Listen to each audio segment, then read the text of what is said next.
ఈరోజు మనం bimetallic strip అనే కాన్సెప్ట్ గురించి మాట్లాడదాం. ఈ కాన్సెప్ట్ వచ్చి థర్మల్ ప్రాపర్టీస్ ఆఫ్ మ్యాటర్. ఇది ఫస్ట్ ఇయర్ ఫిజిక్స్ ఇంటర్మీడియట్ అనమాట. క్వశ్చన్ ఇలా అడుగుతారు: two identical rectangular strips, one of copper and other of steel are riveted together to form a bimetallic strip.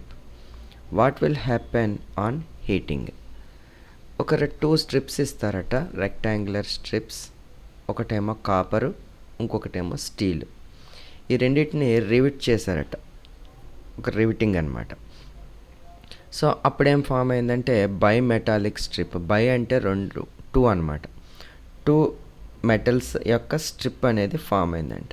ఇప్పుడు ఈ స్ట్రిప్ని హీట్ చేస్తే ఏమవుతుంది అని అడుగుతున్నారు. అంటే ఇలా ఇక్కడ చూడండి, ఎల్లో కలర్లో ఉంది ఒకటి, ఇలా కింద బ్లాక్ కలర్లో ఉంది ఒకటి.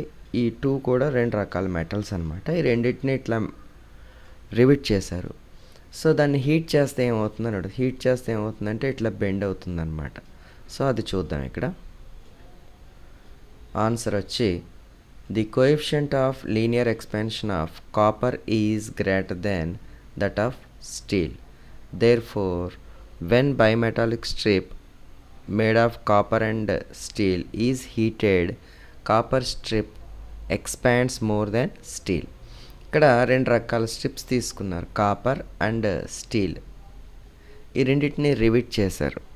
అయితే ఇక్కడ ఏంటంటే వేరియేషను, కాపర్ యొక్క కోఎఫిషియంట్ ఆఫ్ ఎక్స్పాన్షన్ ఎక్కువ అనమాట when compared to steal. Steel అంత ఎక్స్పాండ్ అవ్వదు. సపోజ్ మనం ఒక సర్టెన్ టెంపరేచర్ ఇచ్చామనుకోండి రెండు మెటల్స్కి, కాపర్ ఏమో ఎక్కువ ఎక్స్పాండ్ అవుతుంది, స్టీల్ ఏమో తక్కువ ఎక్స్పాండ్ అవుతుంది అనమాట.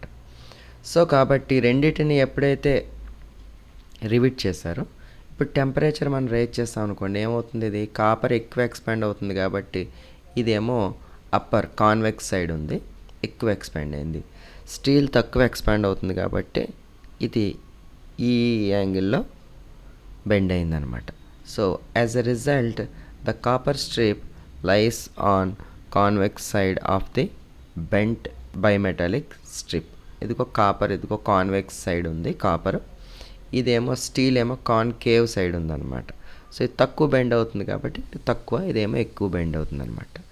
సో ఈ బైమెటాలిక్ స్ట్రిప్ని ఎక్కడ యూస్ చేస్తారంటే థర్మోస్టాట్స్లో యూస్ చేస్తారనమాట. థర్మోస్టాట్ అనే డివైస్ ఉంటుంది, అది రిఫ్రిజిరేటర్స్లో కానీ ఏసీస్లో కానీ ఎక్కువగా యూజ్ అవుతుందన్నమాట ఈ థర్మోస్టాట్ అనేది. సో అది టెంపరేచర్ని బ్యాలెన్స్ చేయడం కోసం యూజ్ చేస్తారు ఆ డివైస్ అనమాట. Okay, thank you.